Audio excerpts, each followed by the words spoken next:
যখন আমরা বেতন দিতে পারিনি, যখন কেউ আমাকে সাহায্য করেনি, সরকার আমাদেরকে অ্যাডভার্টাইজ দেয়নি, তখন তারা এগিয়ে এসে আমাদের এদের বেতন ভাতা দিয়েছে। এখন বিক্রির কথা, তো তাহলে বিক্রি হলে তো আমি এখানে থাকলাম কীভাবে? ওনারা তো এর মালিকানা হয়তো, ওনারা সামনে আসবে, ম্যানেজমেন্ট থাকবে, আমরাও থাকবো। আমি তো বলছি ওই রকম তো মালিকানা জমাতে নেয়নি, নিলে তো ফ্লোরগুলো ওনাদের নামে রেজিস্টার হয়ে যেত, মালিক সব কিছু হতো। হয়তো আমাদের কোনো কোনো ক্ষেত্রে একটা আন্ডারস্ট্যান্ডিং আছে, এবং সেই আন্ডারস্ট্যান্ডিং পরীক্ষাতে আমরা সবার সাথে বসছি, আমাদের ডিরেক্টরে বসছি, ওনাদের নমিনি বসছে, এবং কথা হয়েছে আমরা একটু সময় নিচ্ছি, আমরা অচিরে এটা চালাবো ইনশাল্লাহ। নয়াদিগন্ত পত্রিকায় আমরা মাঝে মধ্যে আপনার কিছু কার্টুন দেখতে পাই, তার মধ্যে দুটি কার্টুন বেশ আলোচনা জনপ্রিয় হয়েছে। এই কার্টুন সম্পর্কে বলুন, এবং এই কার্টুন দিয়ে আপনি কি বোঝাতে চান? আমি খুব আর্লি এজে জার্মানিতে ছিলাম। জার্মানির একটা ফ্যামিলি, ওদের নিজে বাড়িতেই একটা স্টুডিও ছিল। ওরা বেশিরভাগ অ্যাডভার্টাইজিং ফার্মের কাজ করত এবং কার্টুন আঁকত। তা জার্মানিতে ওরা দু একবার শ্রেষ্ঠ পুরস্কারও পেয়েছে। ওরা মেইনলি সুইজারল্যান্ডের লোক ছিল। তো তার বাবা, মিস্টার ফিনেগারের বাবা, সুইজারল্যান্ডে মিউনিক পছন্দ করতে, মিউনিকে সেটেল হয়ে যায়। তা আমার অরিজিনাল বস ছিল তখন 80 বছর বয়স। উনি সমস্ত আইডিয়া দিত, ওনার ছেলেমেয়েরা কাজ করতো। তো ওনার বড় মেয়ে মারা যাওয়ার পরে ওনার সাহায্যার 13 জন লোকের দরকার ছিল, আমাকেই প্রথম হায়ার করে। আমি তাদের কাজকর্ম সাহায্য করছি, এবং তাদের এই কার্টুন আঁকাটা আমার এখনও চোখে ভাসে। যার জন্য আমি যখনই মাঝে মধ্যে খুব টেনশানে পড়ে যাই দেশের সম্পর্কে, যখনই আমি মনে হয় যেন আমরা কোথায় যাচ্ছি, কীভাবে যাচ্ছি, কী হবে ভবিষ্যতে, তখন আমি নিজে তো আর আঁকতে পারি না, আমাদের চিত্রশিল্পী আছে, ওনাকে আমি আইডিয়াটা দেই। তো আমার কার্টুনটা ওরা হয়তো অনেক সময় ছাপায়, অনেক সময় ছাপায় না, তবে ছাপানোর পর আমি আসলে খুবই আনন্দ পাই যে আসলে আমার মনের এক্সপ্রেশনটা কার্টুনের মধ্যে আমি ব্যক্ত করতে পেরেছি। অনেকে পছন্দও করে যে যোগোপযোগী কার্টুনটা দিয়েছেন আপনি। কার্টুনের মধ্যে নিয়মিত কেন থাকলেন না? আশা করি পরে লন্ডনে পড়াশোনা করে ব্যবসাতে লেগে গেলাম, কিন্তু কার্টুনটা আমার একটা অনেকটা অ্যামিটার হিসাবে আমার এটা সবসময় মনে থাকতো। আবার যখন বিদেশে ছিলাম তখন বিভিন্ন পত্রিকার কার্টুনগুলো আমি খুব অবজার্ভ করতাম।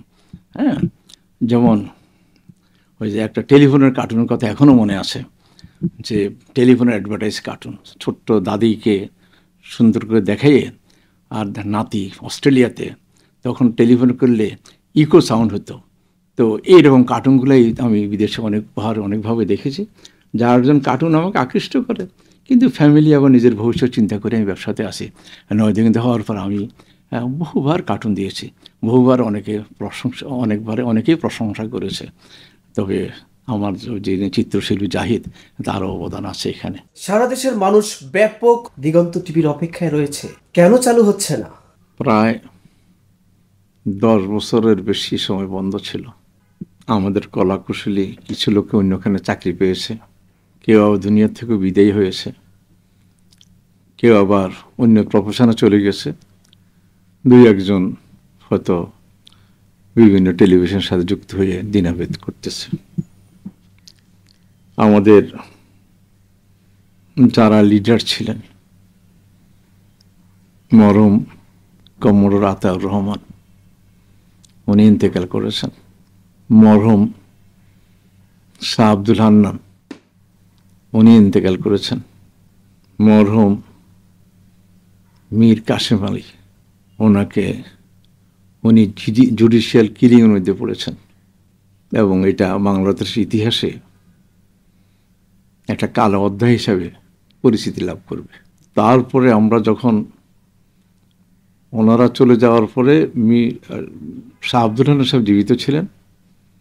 শাহ আব্দুল হান্নান এবং ম্যানেজিং কমিটির চেয়ারম্যান ছিল ইঞ্জিনিয়ার ইস্কান্দার সাহেব, আমি, এই 3 জনে মিলে ধরে কোনো রকম নয়াদিগন্ত আর টেলিভিশন চালাচ্ছিলাম।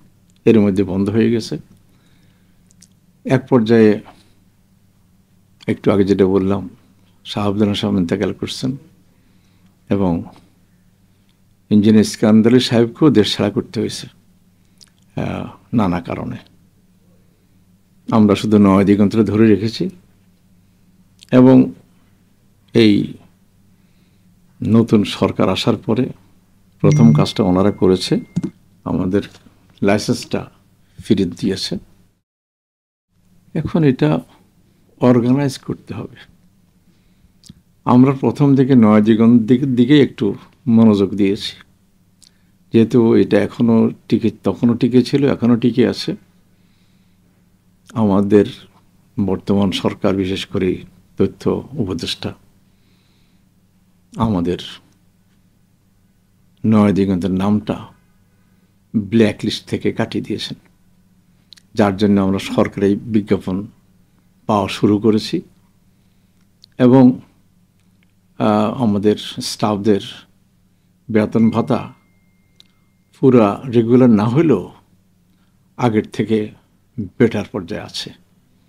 আমি আশা করি ইনশাআল্লাহ অচিরেই এটা রেগুলার হয়ে যাবে, যেহেতু আমরা এখন কোনো কারোর রোষানলে নেই। অনেকে বলছে যে দিগন্ত টিভিতে মালিকানা জটিলতা রয়ে গেছে। এইটা শুনেন, আমি আগেও বহুবার বলছি, আমি বিদেশে বহুদিন ছিলাম। আসার পরে আমার ফ্যামিলি টেমিলি থাকার জন্য বাপ দাদার জীব ছিল, তখন আমি ইন্দিরা রোডে একটা জায়গা কিনেছি। তো গ্রামে গিয়েছি সবার সাথে দেখা করতে, কতজন জিজ্ঞাসা করতেছে বাড়ি ঢাকা শহরে বাড়ি কটা কিনেছেন। আমি শুধু একটা জায়গা কিনেছি। তখন বাহির থেকে এরকম বহু কথা মানুষের ছড়াতে পারে, অনেক সময় একটা ভুল তথ্যও পেতে পারে। তো আমার কাছে মনে হলো মালিকানা নিয়ে কোনো জটিলতা নেই। এমন বলেছি, আমাদের যারা চালাতো তারা কেউ দুনিয়া থেকে গেছে, কেউ বিদেশে ছিল, আমরা কজন মিনিট ধরে রেখেছি। এখন দিগন্ত টেলিভিশন ইনশাল্লাহ চালু হবে, একটু সময়ের ব্যাপার, কারণ সমস্ত ইলেকট্রনিক জিনিসগুলা নষ্ট হয়ে গেছে। আর আমাদের সাথে কোনো জটিলতা নাই। আমি তো জানেন, আমি কোনো কারো কাজেও বখরা দিইনি, বরঞ্চ আমরা নয় দিগন্ত ধরে রাখার জন্য যা যা করা দরকার আমরা সব করেছি। আমরাই সমস্ত পেপারের আগে 8 টাকার পেপার 10 টাকা করছি, 10 টাকার পেপার 12 টাকা করছি, সার্ভাইভের জন্যই করেছি। অনেক পয়সা লাভ হবে এমন ইচ্ছা ছিল না। এখন আমাদেরকে হয়তো আমাদের যারা সাহায্য করছে দুর্দিনে, তারা হয়তো আগেই এসছে। আমরা যদি এখানে আগেও জামাতের লোক ছিল আমাদের সাথে, এখনও জামাতের লোক আছে, থাকবে। এর মানে এই নয় যে মালিকানা নিয়ে কোনো জটিলতা আমি তো দেখিনি। আমি সবার সাথে মিটিং করছি, সবাই আমার কথা শুনছে, সবার কথা আমি শুনেছি। তো শুনে একটা মিসআন্ডারস্ট্যান্ডিং থাকতে পারে, এরকম আর কিছু নেই। তারপর ধরে নিলাম গণতন্ত্র মানে হচ্ছে পক্ষে বিপক্ষ লোক থাকবে, কীভাবে চালাবেন সেরকম কোনো কিছু হয়নি। আমরা আশা করি আন্ডারস্ট্যান্ডিংয়ের মাধ্যমে এটা অচিরেই চালাবো ইনশাআল্লাহ। দিগন্ত টিভির মূল উদ্যোক্তা যারা ছিলেন, শোনা যাচ্ছে যে অর্থের অভাবে চ্যানেলটি জামাত ইসলামী বাংলাদেশের কাছে বিক্রি করেছে। আসলে বিষয়টা কি স্যার? বিক্রি কথাটা এইভাবে না বলে আপনি এই কথা বলেন। আমাদেরকে বিভিন্ন সময়ে যখন আমরা বেতন দিতে পারিনি, যখন কেউ আমাকে সাহায্য করেনি, সরকার আমাদেরকে অ্যাডভার্টাইজ দেয়নি, তখন তারা এগিয়ে এসে এদের বেতন ভাতা দিয়েছে। এখন বিক্রির কথা তো, তাহলে বিক্রি হলে তো আমি এখানে থাকলাম কীভাবে? ওনারা তো এর মালিকানা, হয়তো ওনারা সামনে আসবে, ম্যানেজমেন্ট থাকবে, আমরাও থাকবো। এটা তো ওইভাবে কোনো কথা, এখন আমরা সবাই মিলেই চালাবো, এটাই বারবার বলতেছি ইনশাআল্লাহ। জামাত মালিকানা নেওয়ার পর এটি এখনো কেন আলোর মুখ দেখলো না? আমি তো বলছি ওই রকম তো মালিকানা জামাতে নেয়নি। নিলে তো ফ্লোরগুলো ওনাদের নামে রেজিস্টার হয়ে যেত, মালিক সব কিছু হতো। হয়তো আমাদের কোনো কোনো ক্ষেত্রে একটা আন্ডারস্ট্যান্ডিং আছে, এবং সেই আন্ডারস্ট্যান্ডিং পরীক্ষাতে আমরা সবার সাথে বসছি, আমাদের ডিরেক্টরে বসছি, ওনাদের নমিনি বসছে, এবং কথা হয়েছে আমরা একটু সময় নিচ্ছি, আমরা অচিরে এটা চালাবো ইনশাআল্লাহ।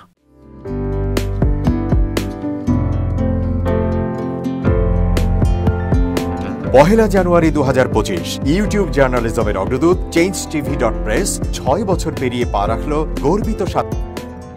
আমি অত্যন্ত আনন্দিত হলাম যে চেঞ্জ টিভি আগামী কয়েকদিনের মধ্যেই 6 বছর পূর্ণ করবে। হাঁটি হাঁটি পা পা করে চলা শুরু করে এখন সে বেশ দৌড়াদৌড়ি করছে বলা যেতে পারে। ও নামটাও অত্যন্ত বলবো যে সিগনিফিক্যান্ট, যে চেঞ্জ, এই গণঅভ্যুত্থান কিন্তু চেঞ্জ চেয়েছে। সেই হিসেবে তোমার টেলিভিশনের, তোমার এই চ্যানেলের নামের একটা যথেষ্ট মিল পাওয়া যায়। আমার প্রত্যাশা যে এই গণঅভ্যুত্থানের যে প্রত্যাশা, যে আশা আকাঙ্ক্ষা, চেঞ্জ টিভি সেটিকে এগিয়ে নিয়ে যাবে। তোমাকে শুভেচ্ছা। চেঞ্জ টিভি যারা সম্পৃক্ত আছেন, যারা কর্মী আছেন, সামনে পেছনে সকলকে আমার শুভেচ্ছা।